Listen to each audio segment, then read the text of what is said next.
Hey everyone, welcome to another video review. This is a Transformers Studio Series SS-107 Scorponok from the Rise of the Beast movie. You can see him there in front of the box. We'll go ahead and put him off the side real quick and take a look at that box. And yep, you can see, number 107 Transformers and a nice bit of artwork there of Scorponok. Well, I guess the CG render of Scorponok in his Beast mode that you use in for pretty much the entire movie. His name, hey, they look at the Predacon symbol and everything, Studio Series, and Rise of the Beast up here and all that stuff. And up here you have Rise of the Beast again. On this side you have another picture of him in his beast mode with deluxe class right there. On this side you have the beast mode again with authentic, and on the bottom you have some what's included and all that stuff, and on the back you have some copyrights warnings and product shots and all that stuff. And it's a rainforest fight for the background, and Scorponok faces off against the enemies, the Maximals. And yeah, the reason all this is there are no robot mode shots here is because there wasn't a robot mode, I think, for the movie at all. They had to kind of make one. So it's the opposite of all the Bumblebee movie guys, which is they had to make up a robot mode for this guy. Anyway, yeah. Backdrop is there. It's the jungle, particularly the river bit, and of course you can kind of put them on here because, well, there's not really actually a lot of room if you have everything attached. You have to remove the tail here, then you can get them on there. Yeah, and the tail's separate in the box, but yeah, it's a thing there. But yeah, that's one thing. And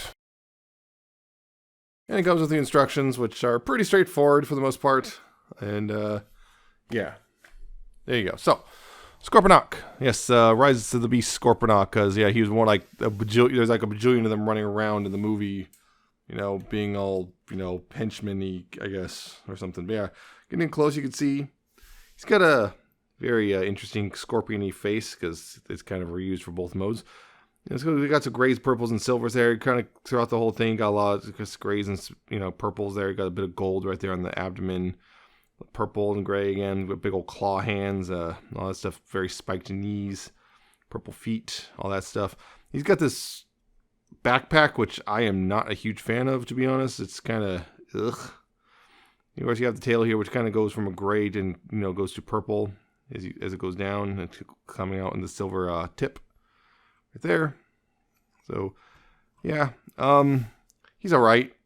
Yeah, I'm not super thrilled with him, to be honest. He's all right, and that's kind of where he is. He's all right. Some ways, in other ways, I'm not really a huge fan of some of the stuff.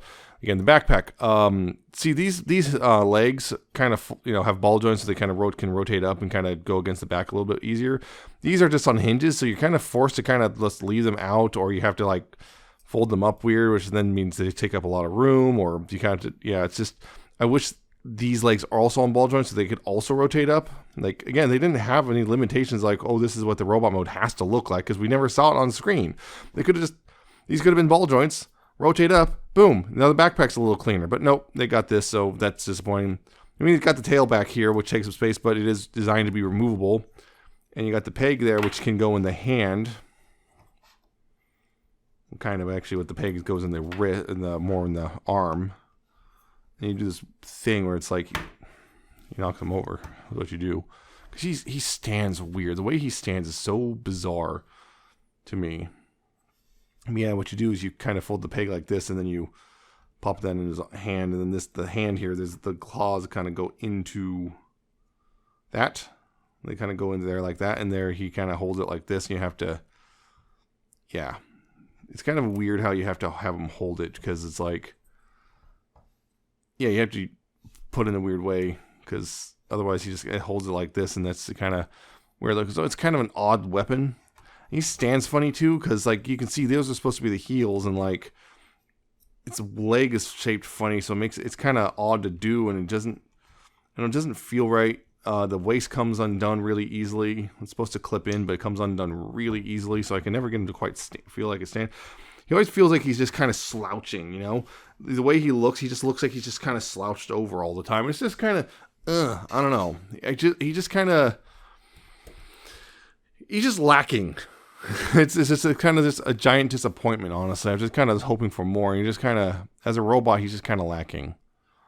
So there you go. But Poseability, you got, the head's this weird thing. You got this hinge here. That's mostly for transformation, but you can make him, hinge up and down. You got the ball joint here, so you can, look more forward or whatever. You look forward, and so now you can kind of rotate it on the ball joints. It's kind of a weird, because of the way it's designed, it's just generally kind of weird to use. There's a ball joint there, but yeah, there's also the stock here, which makes it kind of limits what you can do with the head, posability wise. The shoulders, you do have full rotation. As long as you can clear the backpack, you do have a ball joint there too, so you can get outward right there. There's a swivel right here. There's a double jointed elbow right there. The wrists are on ball joints, so you do have rotation. And you do have this hinge, I guess. The waist does swivel. Get that out of the way. You can see the waist does swivel. There's the one there. You do have very stiff forward hips, you know, about yay far. Backwards, they go that far. Outwards, you have this far. You do have a thigh swivel. There's a knee bend, about 90 degrees. So again, it's kind of weird because of the way the leg is. It looks weird. And sometimes it gives a visual illusion that it's not doing much. Again, the hips are so stiff, the waist unclips before they want to move sometimes. It's really frustrating. And you get and that comes out really easily too. And just, yeah, you can hear me getting increasingly frustrated with this guy. And the feet down here, they're on ball joints, so you got tilts, although the heels don't move at all. So you got these tilts, you got forward and kind of down a little bit. And yeah, there's your lot, really. He's just disappointing. He just clipped up and clipped in the waist. Yeah, you see, I try to move the legs and it just wants to unclip the waist instead because the hips are so stiff compared to the clip there. And you can move these, I guess, but yeah, it's just kind of, you know, just keep them hidden away. It's just easier that way. So there you go. That's his robot mode overall. I'm not really a fan, but some comparisons.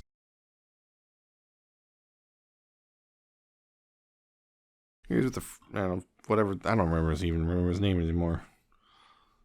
Freezer or whatever. Yeah, there's that. Here's Nightbird. Battle Trap, who's standing funny. There you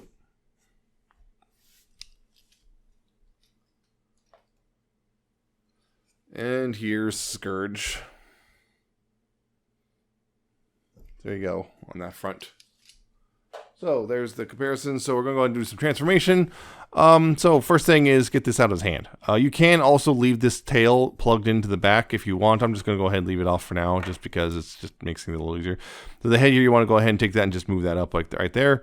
The hands, what you want to do here is you want to rotate them 90 degrees outward like this, and then take the hand and rotate that 90 degrees so it's facing out as well.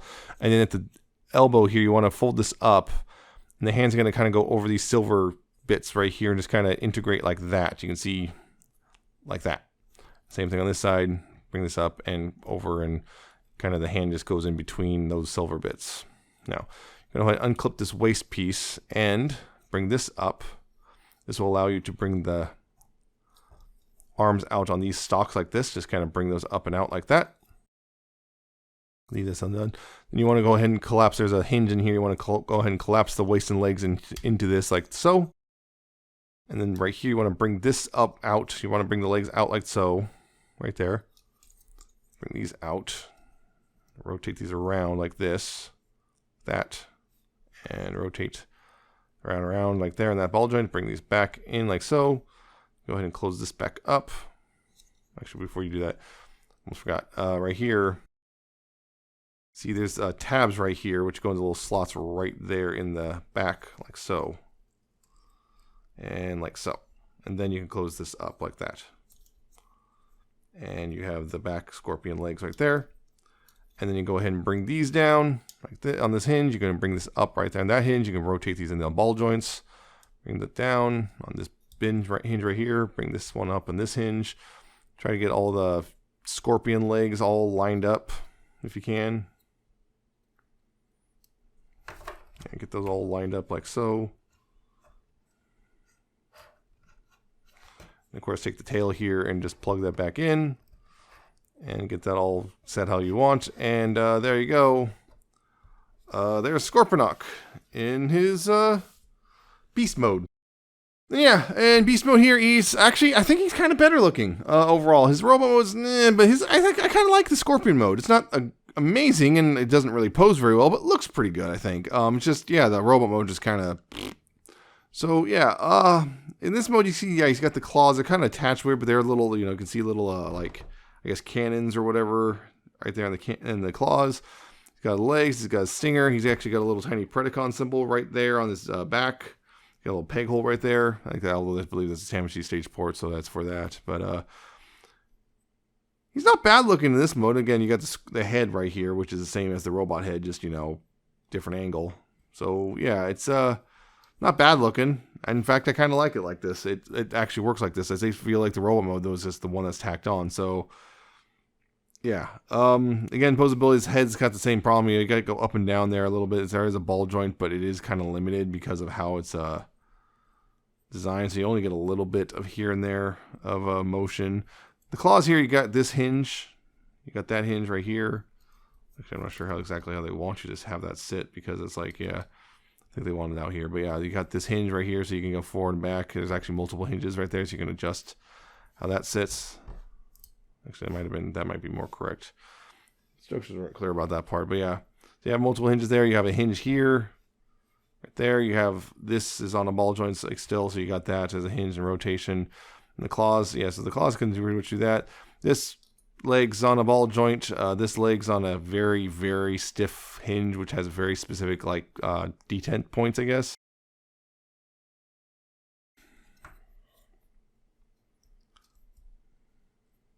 There's a hinge right there too. There's this hinge right here as well, and there's this hinge. Yeah, there's that hinge as well. So yeah, you can adjust things a little bit, but really not going to be helpful. This leg, you have this ball joint, which goes up and down, kind of a little bit rotation side and a little bit side to side.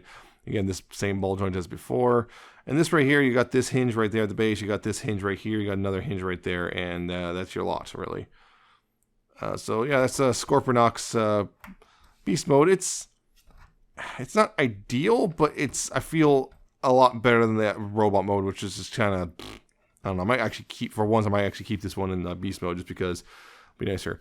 Now, trying to figure out what to do for comparisons here, because there's no other Predacons really, and comparing them to vehicles will be weird. So you know what?